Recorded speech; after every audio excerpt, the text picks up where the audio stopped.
Në këtë edicion do të ndiqni. Buxheti i Kosovës nuk duhet të jetë vetëm i punëtorëve të sektorit publik, thot Azemi.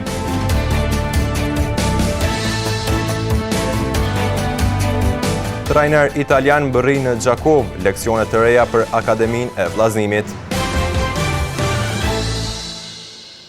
Përshëndetje, po fillojmë edicionin qendror të lajmeve këtu në televizionin Syri. Bashkë me pagën e muajit mars, punonjësit e sektorit publik do ta marrin edhe pagën e 13, por kjo nuk do të ndodhë edhe për punonjësit e sektorit privat. Jusuf Azemi nga Sindikata e Pavarur e Sektorit Privat në Kosovë thotë se buxheti i Kosovës nuk është vetëm për punëtorët publik, nga se edhe këtë herë u diskriminuan punonjësit e sektorit privat. Në një kohë kur qytetarët po përballen me rritje çmimesh dhe kosto gjithnjë më të lartë jetese, qeveria e Kosovës ka vendosur pagën e 13 për sektorin publik. Mirë po kjo nuk do të ndodhë edhe në sektorin privat. E për këtë çështje, Jusuf Azemi, kryetari i Sindikatës së Pavarur të sektorit privat në Kosovë, në një lidhje virtuale ka pohuar se edhe këtë herë u diskriminuan punëtorët e sektorit privat pasi buxheti i Kosovës nuk është vetëm i punëtorëve të sektorit publik. Ky buxhet i Kosovës, Republikës Kosovës nuk është vetëm buxhet i punëtorëve të sektorit publik. Mos harrojmë se ne gëzohemi ndarjes për këta punëtorë, por nuk është hera e parë që qeveria e Kosovës i diskriminon punëtorët e sektorit privat të Kosovës, sepse nëse ato mjete grumbullohen kryesisht nga pagat e punëtorëve të sektorit privat ku janë mbi 200.000, është një ironi shumë e madhe pse nuk ndan këto mjete edhe për punëtorët e sektorit privat të Kosovës. Mjetët që do të destinohen për pagën e 13, më mirë do të ishte që qeveria t'i barazonte me pagën minimale, shtoi Azemi. Këto mjetët që nda më mirë kishte me qenë që kryeministri i Kosovës ta barazonte pagën minimale që ka shumë punëtorë të sektorit privat të Kosovës që kryejnë shërbime për qeverinë e Kosovës dhe edhe sot marrin pagë 292 euro dhe punëtorët e sektorit publik të marrin nga, po themi edhe pagën e 13, është një diskriminim hala më i madh se sa këto që e ka bërë. Realisht po e them, a ka qenë më mirë që të intervenoj kryeministri i Kosovës më shumë se 10.000 punëtorë që sot nuk i gëzojnë pagat e tyre në krahasim me pagën minimale, por dikant t'i baj ka 2 paga dhe dikush po e përsëris në Universitetin e Prishtinës, edhe sot punëtorët e sektorit privat të Kosovës që paguhen nga buxheti i Kosovës marrin 292 euro dhe me të vërtetë është një vendim që mendoj që ky kryeministër nuk është kryeministër i gjithë punëtorëve të sektorit privat të Kosovës. Azemi gjithashtu vuri theksin edhe të një rast tjetër, kur janë diskriminuar punonjësit e sektorit privat. Paramendojeni që këto qeveri tona edhe në kohën e Covidit i diskriminuan punëtorët e sektorit privat të Kosovës, ata të cilët nëpër spitale mirëmbanin spitale, banin roje nëpër spitale ku personi i parë që ka qenë një smund me Covid ka qenë punëtori i sigurimit dhe punëtori i pastrimit, edhe atëherë na diskriminuan. Normal që ne jemi në pozicion dhe tani kemi padin në gjykatë, por megjithatë as gjithherë do të fitojmë na vetëm përmes gjykatave. Me të vërtetë është një diskriminim përsëris i llojit tillë, çka unë s'kisha dashur me pa edhe në shtete tjera e lërë më tek ne. Sipas ministrit të Financave, Hekuran Murati, pagën e 13, përveç atyre që kanë punuar 12 muajt e kaluar në sektorin publik, do të ndahet edhe pagë pjesëshme edhe për ata që nuk kanë përmbushur plotësisht 12 muaj punë në sektorin publik. Rritja vazhdueshme e çmimeve dhe kostoja e lartë e jetesës po vështirëson shumë jetën e moshës së tretë. Kështu vlerësojnë disa nga pensionistët e Gjakovës. Ata thonë se i gëzojnë vendimeve të reja në favor të qytetarëve, por do të donin që të kishte një vendim të ri edhe për pensionistët.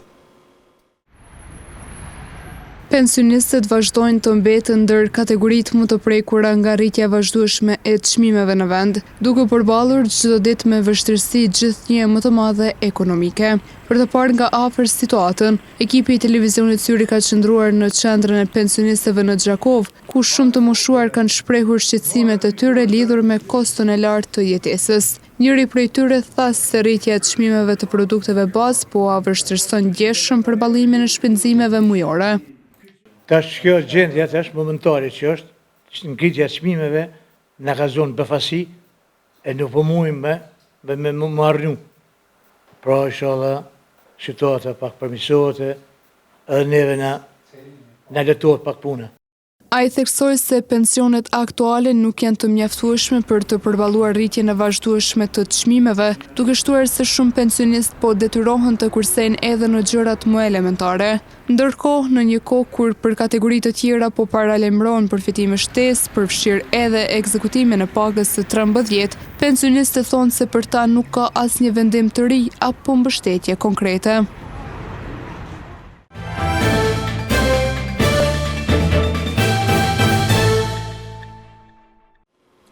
Në shënim të 101 vjetorit të rënjes heroike të Bajram Curit, një delegacion nga shoqata e veteranëve të luftës antifashiste nacionale shqyrtare Dega në Gjakov kanë qëndruar dje në Dragobit të Tropojës. Ata kanë vendosur kurora lulesh në shenjë nderimi për heroin e popullit Bajram Curin. Me një aktivitet përkujtimor u kujtua në 101 vjetorin e rënjes heroi popullor Bajram Curi në organizimin e mbajtur dje te lapidari në Dragobil të Tropojës. Në këtë aktivitet të pranishëm ishin delegacioni i aktivistëve nga organizata e veteranëve të luftës antifashiste nacional çlirimtare nga Gjakova. Kryetari i Degës së Lanç në Gjakov, Gazmend Hoxha, në fjalën e tij u shpreh se Bajram Curi ka qenë dhe mbetet figura më e ndritur e luftës për liri. Për ne, Bajram Curi ka qenë dhe mbetet figura më e ndritur e luftëtarit për liri. Faleminderit për këtë organizim dhe gjithmonë mbetet obligim edhe joni dhe juaj që bashkërisht Marsia e Gjakovës, Tropoja, Bajram Curi i Gjakova duhet ta ketë shembull dhe ne bëjmë mendje figurën e Bajram Curi. Ju uroj shumë suksese në ndërtimin e qytetit juaj dhe shumë aspekte dhe zhvillim përgjithshëm. Akademia përkujtimore, e cila filloi dje në orën 10, mblodhi qytetarët, delegat dhe udhëheqës institucionesh nga Tropoja për të nderuar edhe një herë veprën dhe jetën e heroit Bajram Curi, ndërkaq Lanç Dega në Gjakov për fund vendosi kuror lulesh tek lapidari i heroit. 30 marsi shënon ditën e mjekut, ditë kjo kur nderohet puna dhe kontributi i mantelbardhëve. Edhe televizioni Syri në politikën redaktuese që ka vazhdimisht përpiqet përmes kronikave informative dhe emisioneve të tjera të ofrojë shikuesit përmbajtje sa më profesionale që trajtojnë nga shëndetësia. Sot shënohet dita e mjekut, një ditë e veçantë kushtuar të gjithë profesionistëve shëndetësor që çdo ditë qëndrojnë në krye të detyrës për të mbrojtur dhe përmirësuar jetën e qytetarëve. Mjekët, infermierët dhe stafi shëndetësor janë shtylla kryesore e sistemit të shëndetësisë, duke ofruar përkujdesje, profesionalizëm dhe përkushtim të jashtëzakonshëm në çdo rrethon. Puna e tyre shpesh zhvillohet në kushte sfiduese, por mbetet e palëkundur fal ndjenjes së përgjegjësisë dhe humanizmit që i karakterizon. Në këtë ditë vlerësohet kontributi i tyre i pazëvendësueshëm, sidomos në periudha të vështira kur shëndeti publik vihet në rrezik. Mediumi ynë vazhdon të raportojë dhe të bashkëpunojë me institucionet shëndetësore, duke sjellë histori suksesi, sfida dhe arritje nga tereni. Përmes raportimeve tona, synojmë të pasqyrojmë nga afër punën e shkëlqyer të profesionistëve shëndetësor, duke i dhënë zë përkushtimit të tyre të përditshëm. Ndërkohë, pjesë e raportimeve nga fusha shëndetësisë, në mediumin tonë është edhe emisioni Med Plus, që çdo javë sjell informacione të vlefshme dhe këshilla profesionale për qytetarët. Ekipet e vaksinimit në Gjakov sot kanë qëndruar në shkollën e mjekësisë Hysni Zajmi për të vaksinuar nxënësit e klaseve të 12-ta. Proces ky i cili është duke u zhvilluar në të gjitha shkollat e mesme të qytetit. Krye infermierja Makfirete Berisha tha se janë rreth 1000 nxënës maturant, të cilët do t'i nënshtrohen këtij procesi.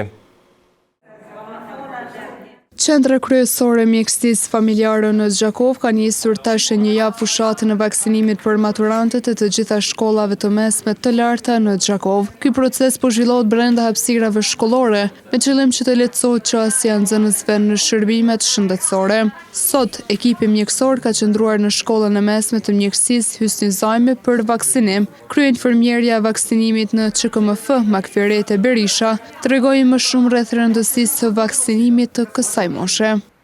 Ne kemi fillu të vaksinojmë maturantat në të gjitha shkollat e mesme. Shkollën e mesme të gjimnazit e kemi për javën e kaluar.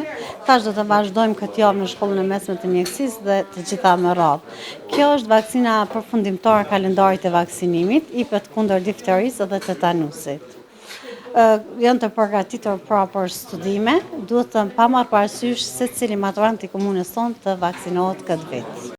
Ndërkohë, edhe vetë nxënësit e kam vlerësuar këtë nismë si shumë të rëndësishme. Maturanti Bajrami Sufi tha se vaksinimi ndihmon në parandalimin e sëmundjeve të ndryshme infektive dhe gripit sezonal. Sot du vaksinu në gjenerata jone 12, cila këto vaksina në ndihmojnë për sëmundjet infektive apo gripra. Sipas të dhënave, në komunën e Zgjakovës janë rreth 1000 maturant që pritet të përfshihen në këtë proces vaksinimi. Spitali Isa Grezda në Zgjakov po vazhdon me rritjen e kapaciteteve profesionale me qëllim të përmirësimit të shërbimeve dhe zvogëlimit të kohës së pritjes së pacientëve. Nga sot në këtë mjedis shëndetësor kanë filluar punën edhe 3 specialistë të urologjisë, hematologjisë dhe urgjencës, ndërsa me 2 infermier është plotësuar qendra e hemodializës në Raovec. Në spitalin e përgjithshëm Isa Grezda në Zgjakov vazhdimisht po synohet në rritjen e kapaciteteve profesionale. Së fundmi, profesionistëve shëndetësor në këtë institucion janë shtuar edhe 3 specialistë si një hap që synon përmirësimin e shërbimeve shëndetësore për pacientët dhe rritjen e cilësisë së trajtimit specialistik. Doktorët Arben Lucaj, specialisti i emergjencës, Sardian Jusufi, specialisti i urologjisë dhe John Komani, specialisti i hematologjisë, nga sot janë në krye të detyrës për secilin pacient që kërkon trajtim brenda spitalit. Me këtë zgjerim të stafit, pritet të rritet numri i shërbimeve që ofrohen në këtë mjedis shëndetësor, të ulën pritjet për pacientët dhe të përmirësohet kujdesi shëndetësor në përgjithësi. Ndërkohë, në kuadër të planit të Ministrisë së Shëndetësisë për funksionalizimin dhe zhvillimin e shërbimit të hemodializës, është forcuar edhe qendra hemodializës në Rahovec me staf të ri profesional e cila vepron në kuadër të spitalit të Zgjakovës. Ky përforcim pritet të ndikojë drejt për drejt në funksionimin më të qëndrueshëm të shërbimit dhe në rritjen e sigurisë së trajtimit për pacientët që kanë nevojë për hemodializë. Kjo qendër është përforcuar me Shkëlzen Kaçi, teknik për pajisje medicinale dhe Pranvera Krasniqi, infermiere për hemodializë. Institucionet shëndetësore po e vlerësojnë këtë si një hap konkret drejt përmirësimit të shërbimeve shëndetësore në vend, ndërsa pacientët pritet të përfitojnë nga shërbime më të shpejta, më të sigurta dhe më cilësore.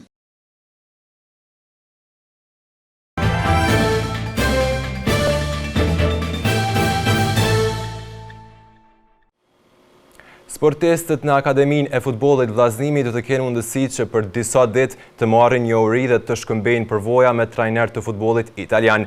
Trajnerët vetë se kanë mbërritur në Zgjakov dhe kronika në vazhdim na njeh për kohën e çndrimit të tyre dhe organizimin e leksioneve për kuqezënjt e rinj. Sportistët e Akademisë së Futbollit Vllaznimi në Zgjakov do të kenë mundësi që për disa ditë të marrin një uri të reja dhe të shkëmbejnë përvoja me trajner të futbollit nga Italia. Ky bashkëpunim synon avancimin e të rinjve dhe ngritjen e cilësisë së punës në akademi. Koordinatori në klubin e futbollit Vllaznimi, Enes Mula, na tregoi më shumë sot rreth këtij organizimi dhe rëndësisë që ka për zhvillimin e futbollistëve të rinj. Klubi është marrë vesh me klubin e Fiorentinës që me pas trajnime të stafit nga Fiorentina që vijnë kanë me ardhur shumë shpesh, kanë me na trajnu neve, trajnerëve mas pari, në mënyrën që qysh duhet me punu, kanë me tentu lojtarë që fse ka në talent pak ma ekskluziv, me pas mundësi edhe na si trajnera, edhe lojtarët të cilët janë spikator me pas mundësi me qasën në Viola Kamp që kena me tentu me shku na shumë shpejt. Sidomos trajnerët besoj ka fundi i kushtit kena pas ekspeditën e parë në Fiorentin, edhe besoj që kjo marrëveshje ka më konë shumë mirë për shtetin e Gjakovës, mas parë për klubin e vllaznimit, edhe për talentat cilët kanë më ardhur tash të mas. Ndërkohë, trajneri italian Paolo Priolio, i cili është kryetrajner për programet ndërkombëtare, foli për qëllimin e vizitës së tij në Gjakov dhe bashkëpunimin me klubin vendas. It's a big pleasure for Fiorentina to be here and we have started. Qëllimi jonë për pse kemi ardhur këtu është që me kriju një bashkëpunim mes Akademisë së Fiorentinës dhe vllaznimit, një klub me histori shumë të pasur, dhe qëllimi domethënë primar është që Fiorentina, domethënë Akademia e Fiorentinës, me kontribu sa më shumë me njohuritë e tyre për klubin e vllaznimit, për këtë bashkëpunim. Ky bashkëpunim pritet të ndikojë pozitivisht në zhvillimin profesional të futbollistëve të rinj, duke sjellë metoda të reja trajnimi dhe eksperiencë ndërkombëtare në Akademinë Vllaznimi. Në vazhdim të ndjekim parashikimin e motit për ditët në vije.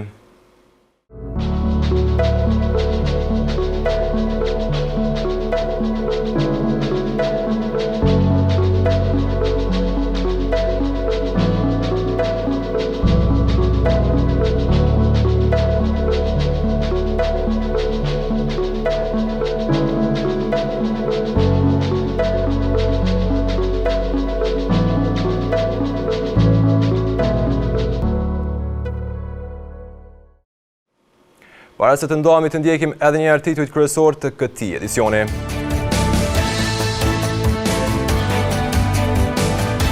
Buxheti i Kosovës nuk duhet të jetë vetëm i punëtorëve të sektorit publik, thot Azemi.